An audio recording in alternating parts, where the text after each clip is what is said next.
Hello and welcome to another episode of Baughcuts. These are shorter form episodes, and we're beginning with a focus on all of the poems in the power and conflict cluster. Today, we're turning our attention to John Agard's poem Checking Out Me History. And the structure is always the same. We start with the title, and then we're going to look at, over the course of today's episode, three key quotations from across the course of the poem. So let's start with that title, Checking Out Me History. I think we can see the title as an entry point into the poem's exploration of identity, historical representation, but also crucially the reclamation of marginalized narratives. The deliberate use by Agard of non-standard English, especially that Creole phrase, me history, immediately foregrounds the speaker's cultural but also linguistic identity. This linguistic choice not only asserts the validity of Caribbean vernacular, but what it also does is challenges the hegemony, the dominance of standard English, thereby questioning the authority of dominant historical discourses and narratives. It's one of the key messages of the poem itself. The phrase checking out functions linguistically as an active verb, and it connotes investigation and critical examination.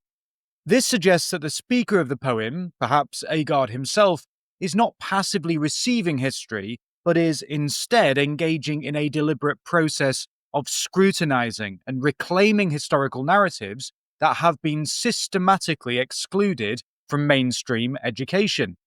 This act of checking out implies a conscious, purposeful effort to unearth and acknowledge figures and events that have been marginalized or even erased, thereby facilitating a more inclusive understanding of history. Furthermore, the use of me instead of my emphasizes personal possession and connection to history. It underscores the poem's central theme of personal engagement with one's own cultural and historical roots, highlighting the importance of self-identification and the reclamation of one's heritage. This linguistic choice by Agard serves to personalize the historical narrative, asserting the speaker's agency, their ability to act and do, in defining their own identity. So in essence then, the title encapsulates the poem's call for individuals to actively engage with and reclaim their histories, particularly those that have been suppressed or overlooked. It challenges us as readers to question the completeness and the objectivity of historical narratives that we have been presented with. And I think what the poem does is advocates for a more critical and inclusive approach to the understanding of history itself. Now we turn to the first of our three quotations, dem tell me, what dem want to tell me. The poem opens with a powerful refrain in, as I've said, Creole, immediately establishing the speaker's voice and their cultural perspective. The repetition of dem tell me, or in standard English, them tell me or they tell me, mimics the rhythm of a nursery rhyme or chant, which underscores how persistently the speaker has been given a one-sided version of history. Dem refers to the authorities in education, the British curriculum, or indeed those in power, who have been telling him what dem want to tell me. This line highlights the theme of power and authority in controlling historical narratives. It emphasizes that history is taught from a biased, potentially limited perspective, often excluding the speaker's own heritage. The insistent repetition conveys frustration, but also resistance. Agard uses his native Caribbean Creole to assert his identity in the face of a dominant culture. This opening also sets up the broader conflict in the poem, the clash between official history on the one hand and personal and cultural history on the other. It's clear that what dem tell him is incomplete or skewed. By using non-standard English, Agard challenges the reader to see the legitimacy of his voice and his experience, aligning with the poem's message about reclaiming one's identity and past from oppressive narratives. Next quotation.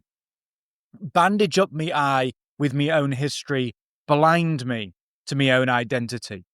This striking metaphor accuses the education system of deliberate harm.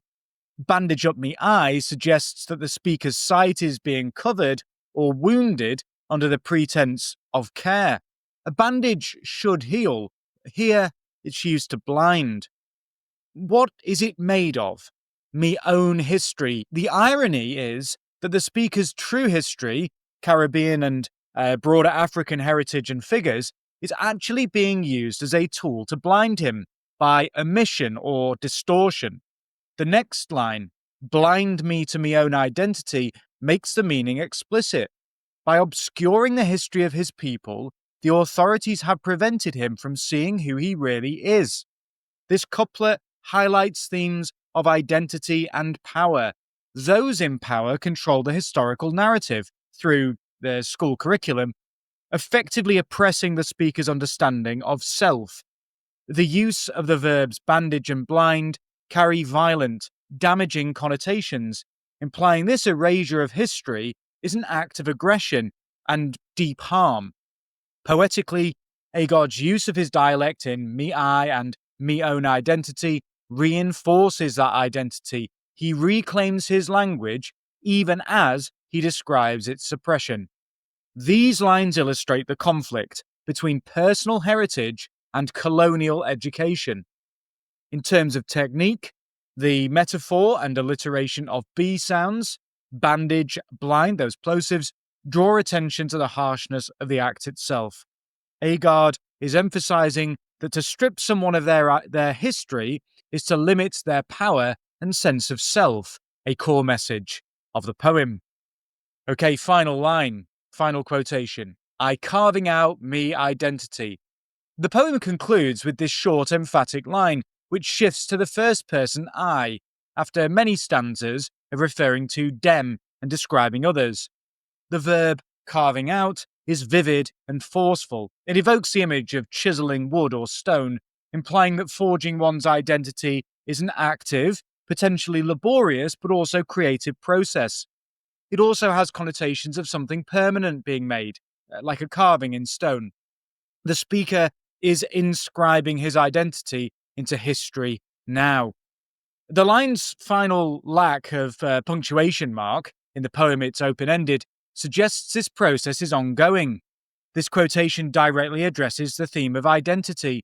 After uncovering the stories of his ancestors and heroes, Toussaint Louverture, Nanny of the Maroons, etc., the speaker is now empowered to shape his own identity from this reclaimed knowledge.